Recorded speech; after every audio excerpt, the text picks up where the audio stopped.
Hi, my name is Luke McCormick, and I was able to find an informed consent form from a middle school in California for the assignment. The thing that I felt like the most related to with the form and then the ACA Code of Ethics and ASCA Ethical Standard for School Counseling was the presence of confidentiality and the need for it in the environment.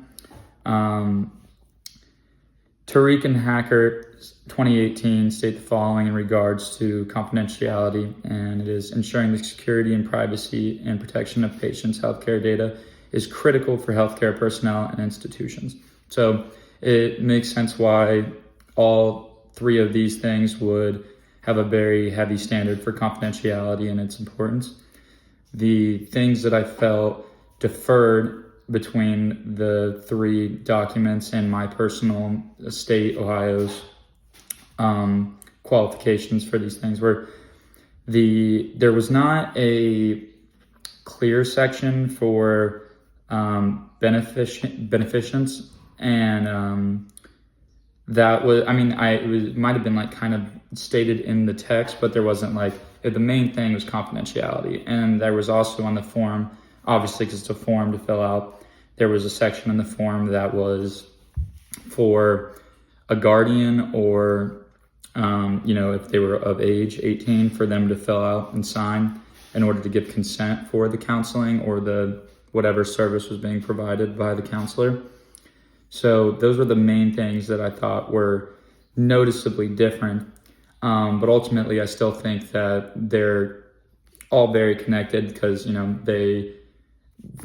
counselors follow the ACA Code of Ethics and the ASCA Ethical Standards for School Counseling. So they were all the same relatively from what I saw and read.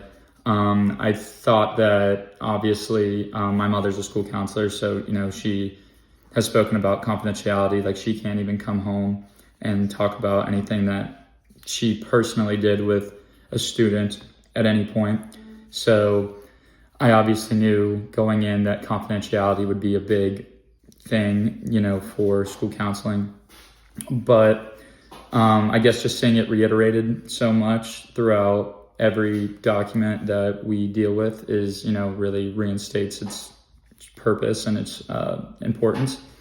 So that's obviously important. And then I guess like for the actual informed consent form for the school, it seemed pretty standard for a form, like to fill out, like something you did in the beginning of the school year every year. But ultimately, I thought that it makes sense for an institution or school to have to provide that because, you need to, especially when they're minors, like you have to have somebody consent to the treatment. It's psychological, but, it's still healthcare. So in any healthcare, you have to consent to treatment. So I thought that in conclusion, I thought that they were all very similar and that there was aspects of both or all three of the documents in each other.